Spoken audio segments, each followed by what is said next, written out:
Ever reasonable to restrict constitutional freedoms in the name of fighting terrorism? In our opinion, no. And now the plain truth. As you've seen on our show, the government at times tells you lies. The deception is historic and continuous. The government needs to be exposed because it cannot be trusted to expose itself. We live in exciting and fearful times. Most of you today are not afraid of big crime or big business or big labor. Rather, most of us are most afraid of big government.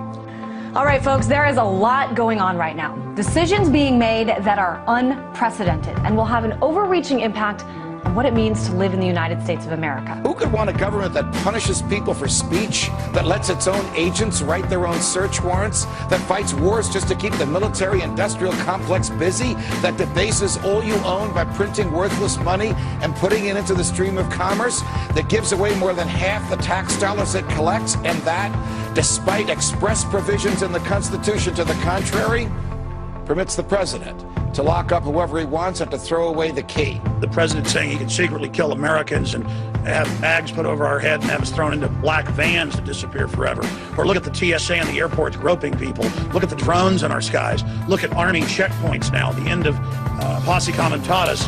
We see the president signing legislation to charge people with felonies if they protest at national security events. You know, people ask, is this martial law?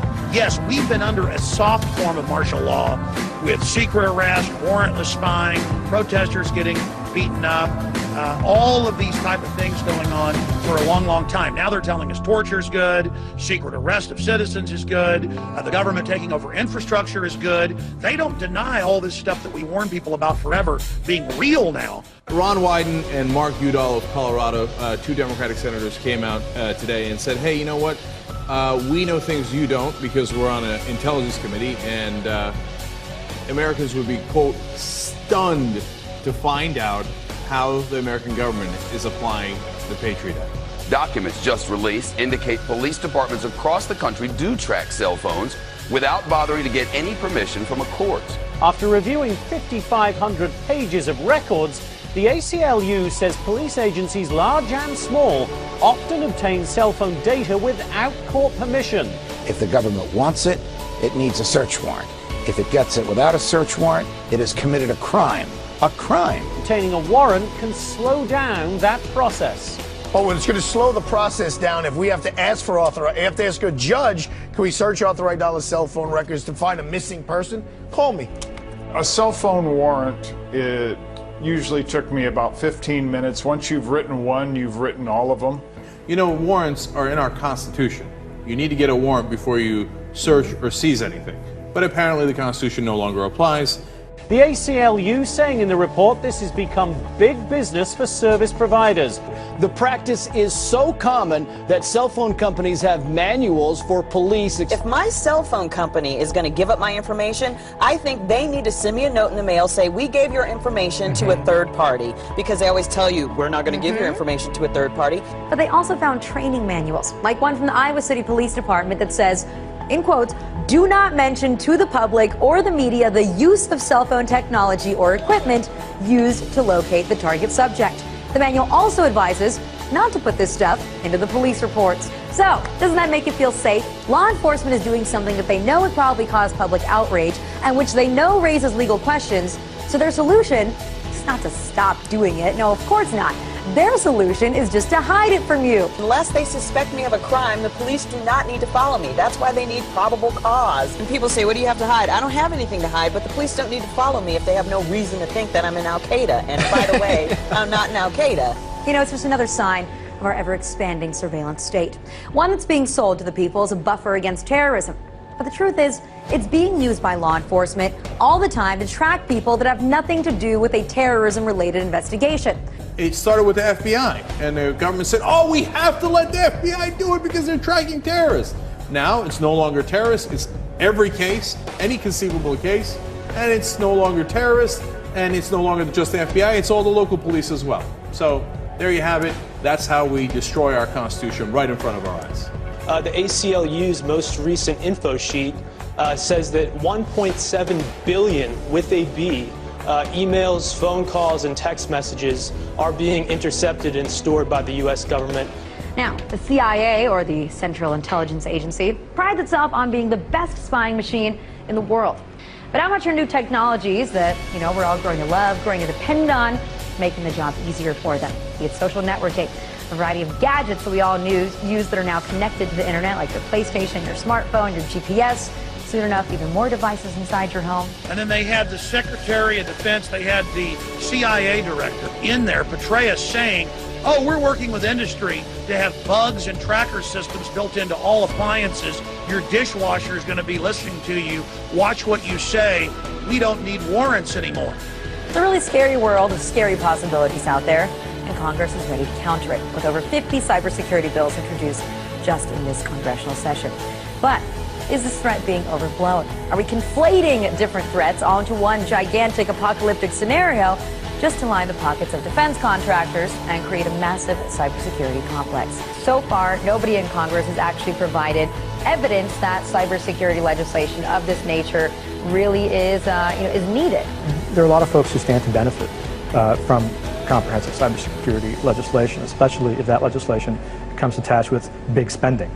Well, if you thought that SOPA and PIPA were bad, just wait until you hear about cybersecurity legislation working its way through Congress. It's called CISPA, or the Cyber Intelligence Sharing and Protect Act, also known as HR 3523.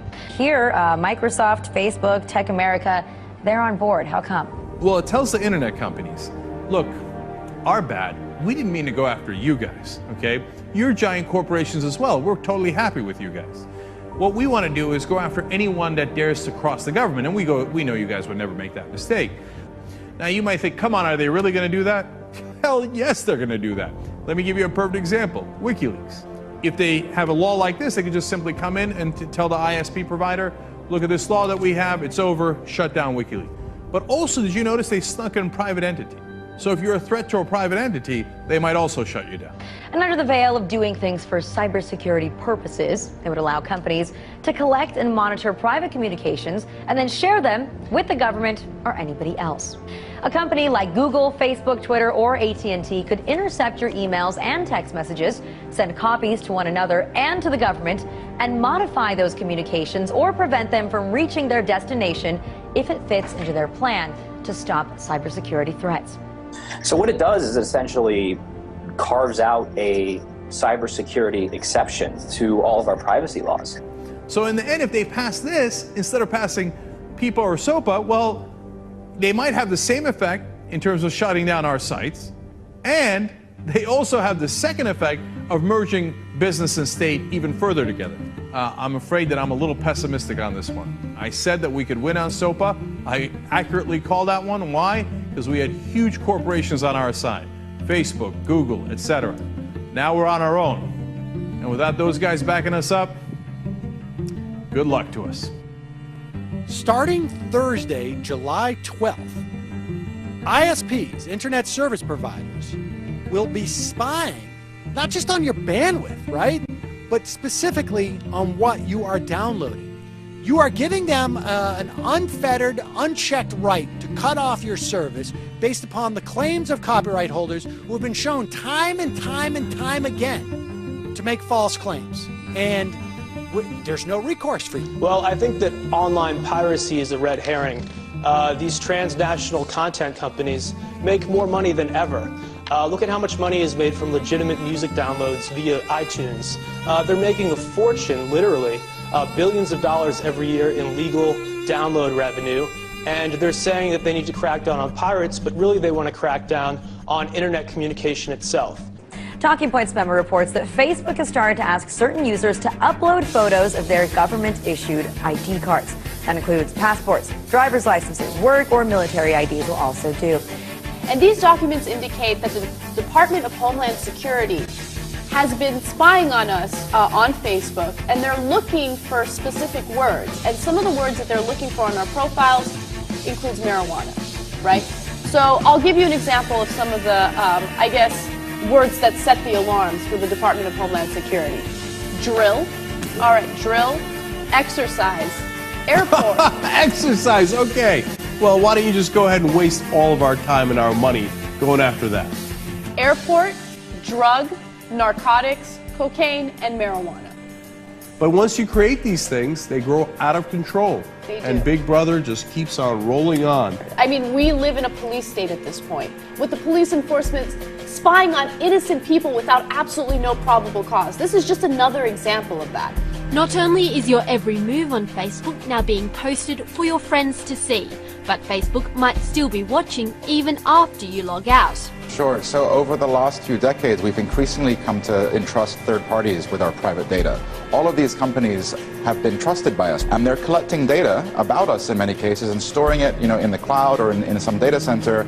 And once the data leaves our possession, it's really up for grabs for the government. A new AP investigation has revealed that the NYPD was spying on activists as far away as New Orleans. Now, if the NYPD is traveling down into Orleans to monitor a protest and tracking Muslims all over the Northeast, then one can only imagine how they're reacting to the Occupy movement.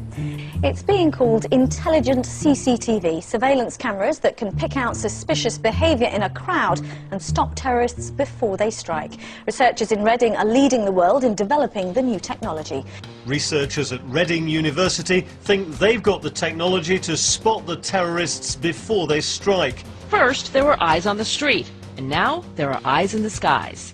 The Director of National Intelligence has given the go-ahead for the nation's spy satellites to be used regularly by U.S. civilian agencies and law enforcement. Now the Department of Homeland Security wants to monitor anybody who's leaving the United Kingdom, not just Americans. Now, those who are traveling to Mexico are also going to be sharing personal details, especially if they're flying to Mexico City or to Cancun.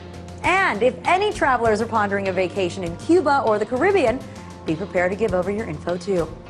This is an excuse to collect everybody's information about the TSA. Turns out they're not just doing these things in airports anymore. They're now doing them at ferries. They're doing them at bus stations, on subways. So are you ready to just start having TSA everywhere that you go? Yeah. Oh, the part I found most interesting is that they've been working with ICE. So, you're going to get your papers inspected while you're being fondled.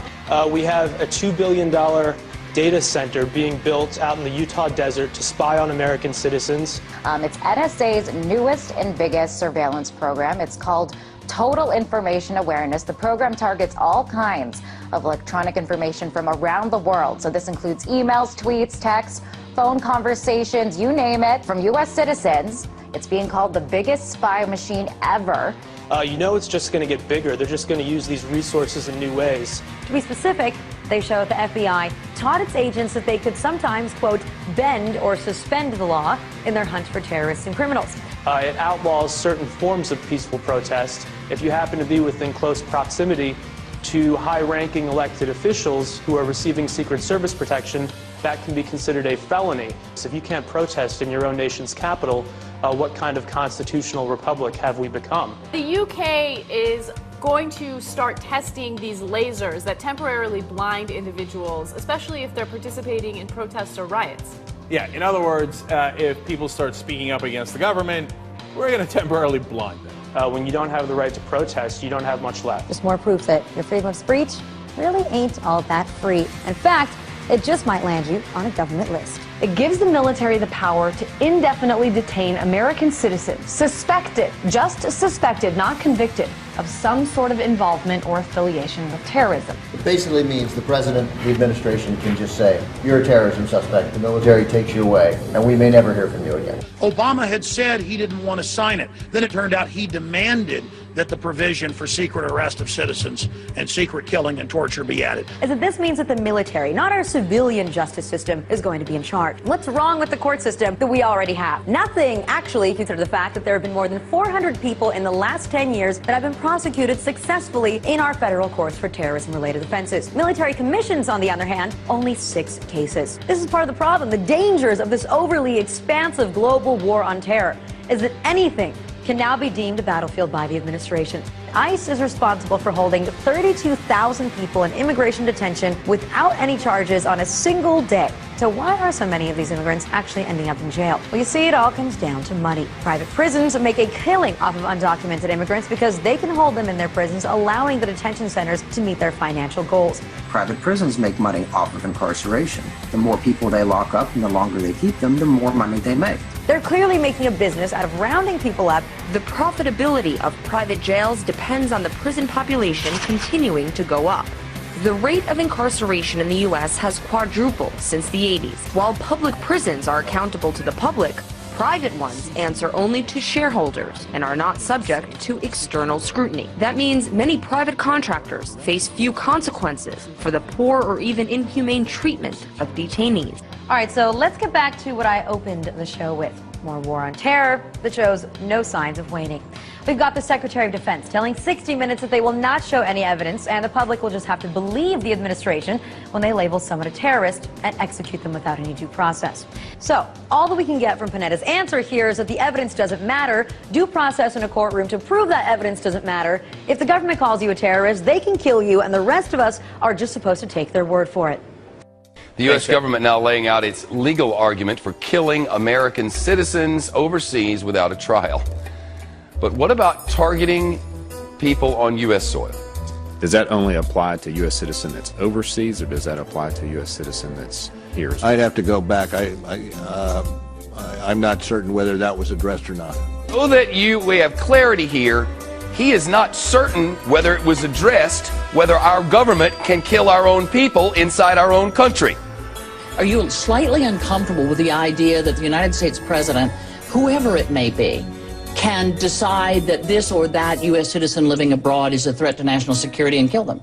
International war on terror that's going on now, we're going to have to make sure that we have the tools to get some of these people who are very bad and comply with American law. And you think that the president should be able to make that decision in conjunction with the folks in the administration without going to a court, without going to you all, anything? There is a war going on. There's no question about that. He's the commander-in-chief, and there's been guidelines set, and if he follows those, I think he should be able to do it. Just so I understand correctly, are you really saying that in certain situations, the president can decide whether it's in the best interests of the nation and then do something illegal? I'm saying that when the president does it, that means it's not illegal. This federal government, this administration says it can kill Americans when they're riding with their children in a car in a desert. That is quite a horrifying reality of how our government functions these days, of how completely out of hand this war on terror has become. So we can kill you anywhere, and we don't have to ask a damn soul about it. So Eric Holder said, okay, you know what? We've been getting a lot of flack for that. I'm going to go to Northwestern. I'm going to clear this thing up. And he did. He gave a speech where he explained that there are no rules. Some have argued that the president is required to get permission from a federal court before taking action against a United States citizen. This is simply not accurate. Due process and judicial process are not one and the same, particularly when it comes to national security. The Constitution guarantees due process. It does not guarantee judicial process. And now a new interpretation of the Constitution where due process is a bunch of guys in the executive branch getting together saying, should we kill somebody? Yeah, let's go ahead and kill him. But the thing that makes it critical here is that the U.S. government unilaterally, without any proof, without any due process at all, is actually pointing the finger and saying, you, my friend, are a terrorist. So the question then becomes, if they get to decide, what makes you question whether or not they can't decide that it's you, or it's me, or it's my neighbor, or my father, or my son? The Constitution says to the contrary. The Constitution says if the government wants your life, or your liberty, or your property, it has to articulate to a jury what law you have violated and prove its case beyond a reasonable doubt to that jury. It's called due process. Without due process, the government could take anything it wanted and kill anybody it wanted. Well, the U.S. Department of Homeland Security, along with the U.S. Immigrations and Customs Enforcement Office, have placed a large and rather interesting order. They've ordered 450 million rounds of ammunition to be made and delivered to them over the next 5 years. All right, so this is interesting because this is not the Pentagon making the order for the military. It's DHS and ICE.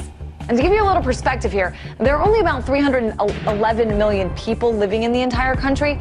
So it begs the question, Why such a massive order, 450 million bullets? DHS, Department of Homeland Security, consists of the TSA, the Transportation Security Administration, and Immigration Services. This is a domestic law enforcement agency. And to be fair, some people online who don't want to believe what's going on have said that this is just going to be used for target practice, or also it could be that the government is simply stockpiling ammunition because they don't want to get into a situation where there's an ammo shortage and our law enforcement officers don't have any ammunition. And those are both fair points, but that kind of ammo that they purchased from ATK, hollow point ammunition, as you had explained, it's designed to, tear through human flesh and then expand. It's designed to kill people. This is not the optimal kind of ammo you would buy for target practice. It's more expensive and it's more precise. But even if they're burning through 20 million rounds a month to train their agents, this is still overkill. This is still too much. So best case scenario, this is sort of a waste of taxpayers' money. And worst case scenario is, as you said, they're planning for economic unrest or violent protests or something that requires hollow point ammunition on a wide scale. And they have an open bid right now, DHS, for even more ammunition for 175 million rounds of .223 caliber rifle ammo. We're rapidly militarizing our domestic law enforcement officers, and I think a lot of people are scared. TSA is scary enough. Wait until they all have guns. Well, I mean, you can't speak back when they're groping you at the airport. Since 2001, the federal government has spent $34 billion on militarizing our local police enforcement. However, several police stations across the country have splurged on some pretty fancy equipment. The Bearcat 3. This is a 9-ton armored vehicle with bullet-resistant windows, gun ports, tear gas dispenser, loudspeaker, and a battering ram on the front bumper.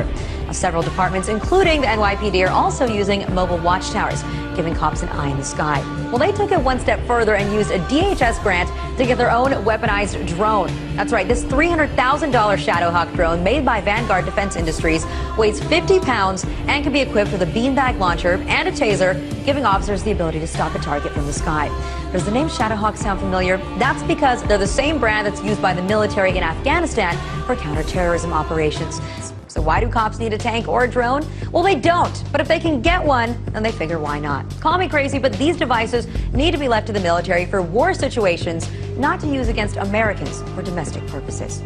And of course, if you throw the words national security or terrorism in there, everyone acts like it's no big deal. Even though these police departments don't need this equipment, they will still use it, and they'll use it for stupid things. Like, for instance, they'll go to they'll raid a party, for instance, right? With a tank.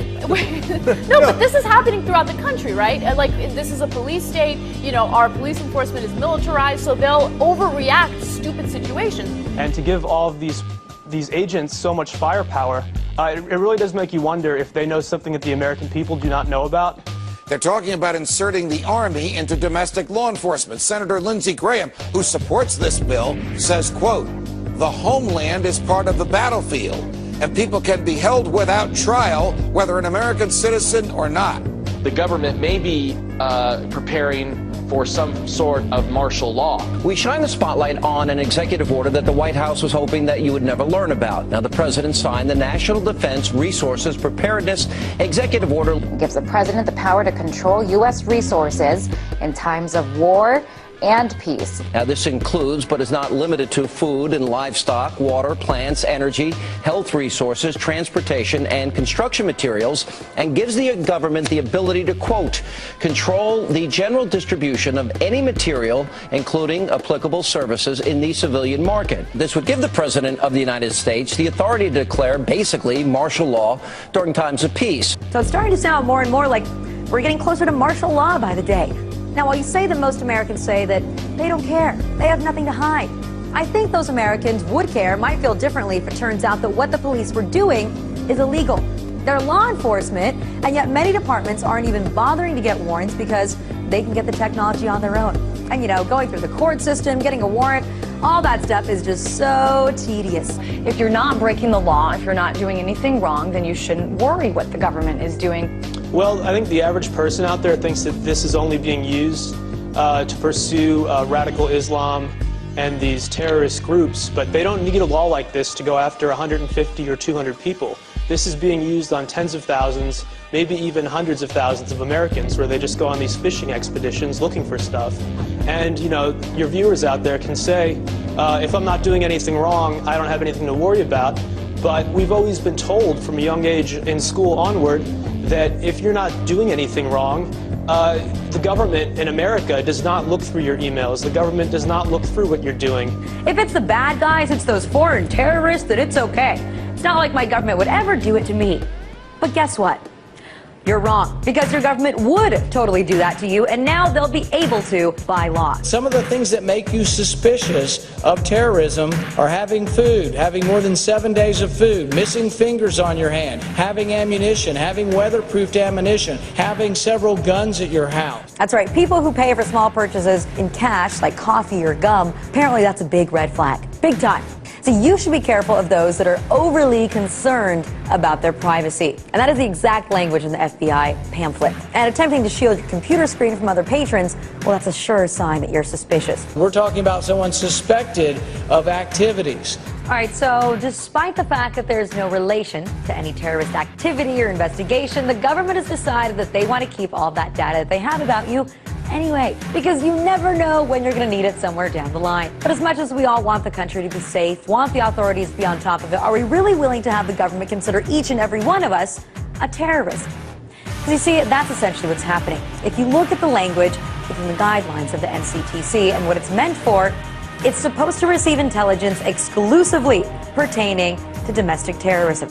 Counterterrorism officials are now allowed to keep tabs on anyone for up to 5 years, even if they have no ties to terror.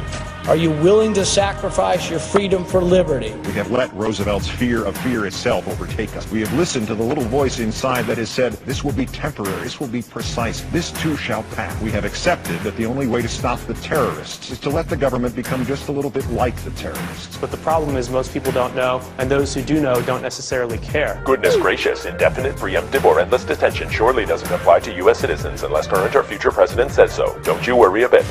And if you somehow think habeas corpus has not been suspended for American citizens, but only for everybody else, ask yourself this. If you are pulled off the street tomorrow and they call you an alien, or an undocumented immigrant, or an unlawful enemy combatant, exactly how are you going to convince them to give you a court hearing to prove you are not? Do you think this Attorney General is going to help you? And I think that if the average person knew about this, they would be quite upset. I think the average person just doesn't know, to be honest. I hope that they do find out about these grotesque abuses of government power and just massive wastes of money. And, you know, we're more than a decade out from 9/11. We've killed Osama bin Laden. We have killed or detained most of his deputies. So the real question becomes, who are we fighting against? This should be a dinner table conversation.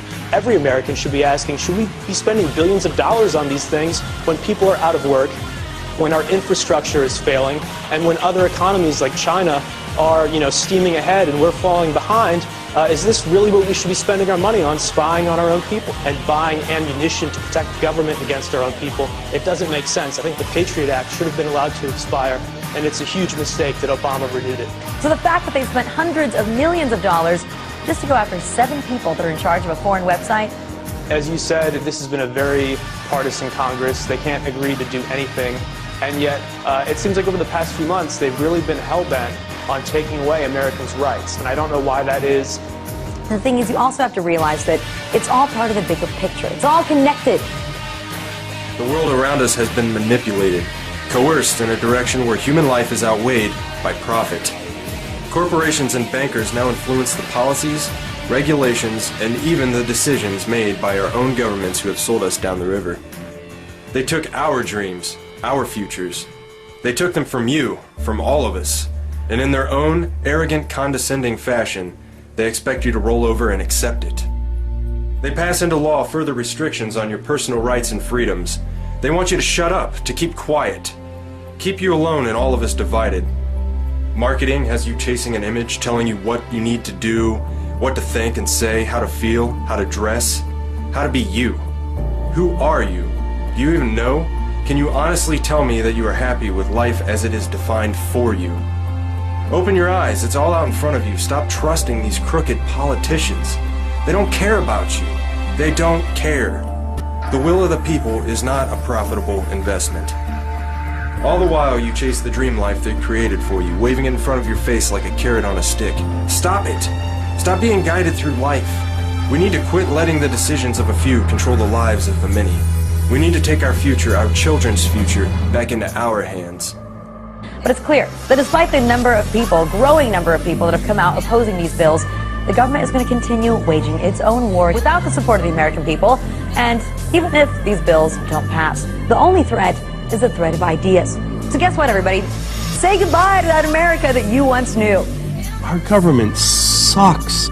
So we need to wake up and speak out about these practices before every shred of our privacy is gone. America, the greatest losses to our freedom have come not from someone attacking us, but from the government ignoring the Constitution and the majority letting them get away with it. Yeah, we torture. Yeah, we spy on you. Yeah, we do all of this, but it's no big deal. Get used to it. You know what? We're not going to get used to it. One day, somebody's going to have to make a stand. One day, somebody's going to have to say enough. People should not be afraid of their governments. Governments should be afraid of their people.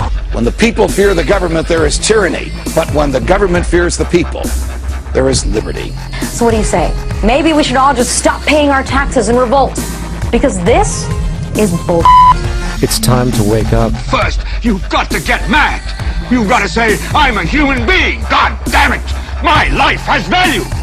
The gift of freedom is yours by right. We must never let them take it from us. I'm as mad as hell, and I'm not going to take this anymore. This battle is just getting started.